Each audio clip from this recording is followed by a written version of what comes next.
In an average দেখা যায় যে আমি 15 লাখ থেকে 16 লাখ টাকার উপরে প্রতি মাসে ইনকাম করছি। সদ্য ভার্সিটির গণ্ডি পেরোনো যুবক আল ইমরান আউটসোর্সিং করেই যিনি পেয়েছেন আর্থিক সফলতা। উচ্ছ্বাসে তাই এভাবেই করলেন অকপটের শিকার। আমি নিজেও ইনকাম করছি, সাথে আমার টিম ক্রিয়েট হয়েছে। দেশের সাম্প্রতিক সময় অর্থাৎ কোটা সংস্কার আন্দোলনের আলোচিত শহীদ মীর মাহফুজুর রহমান মুগ্ধ ফ্রিল্যান্সার হিসেবেও যিনি ছিলেন সফল। তার মৃত্যুতে যে ফাইবার জানিয়েছিল শোক, একই প্ল্যাটফর্ম থেকে এই সফলতার দেখা পেয়েছেন ইমরান। আমি ফাইবারে কাজ করছি, আপওয়ার্কে কাজ করছি। এছাড়াও ফাইবার মার্কেট প্লেসের বাইরে যেরকম লিঙ্কডইন, তারপরে হচ্ছে আপনার এজেন্সিদের সাথে ডিরেক্টলি কন্ট্যাক্ট করে বাহিরের দেশের কাজগুলোকে বাংলাদেশে নিয়ে আসতেছি। তবে শুধু মুগ্ধ কিংবা ইমরান নয়, অনেকেই পরিশ্রমে এগিয়ে নিয়েছেন ভাগ্যের চাকা।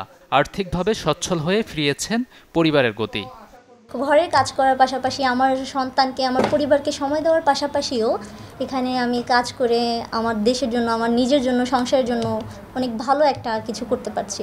মাস্ট বি এখানে ধৈর্যের প্রয়োজন এবং সঠিক একটা গাইডলাইনের প্রয়োজন, কারণ অনেকে আছে এখানে মানে গাইডলাইনের অভাবে সাকসেস হতে পারে না।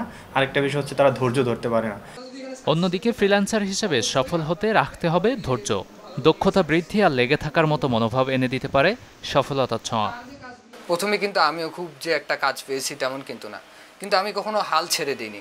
আমি কখনো এটাকে হেলাফেলা করে দেখিনি বা কখনো আমি এটাকে ছোট করে দেখিনি। আমি সবসময় দেখেছি যে এইটাও একটা সেক্টর হইতে পারে, এটা একটা রেমিটেন্স নিয়ে আসার জন্য একটা সেক্টর হইতে পারে, দেশের উন্নয়ন করার জন্য একটা সেক্টর হইতে পারে। আমরা বাংলাদেশে বসে বাহিরের দেশ থেকে ডলার নিয়ে আসতেছি, এটা আমাদের জন্য প্লাস পয়েন্ট। আমরা বাহিরে যাচ্ছি না। ফ্রিল্যান্সাররা দেশে আনেন রেমিটেন্স, তবে এই অর্থ আনার প্রক্রিয়ায় আছে বেশ কিছু জটিলতা। সরকারের পক্ষ থেকে দ্রুত সমাধান পেলে কাজে নতুন গতি ফিরবে বলে মত তাদের। আমরা যেন টাকা পাঠাতে না পারলেও যেন আমরা টাকাটা নিতে পারি, এই রাস্তাটা সহজ থেকে সহজতর করবেন। গাজী আনিস, চ্যানেল 24, ঢাকা।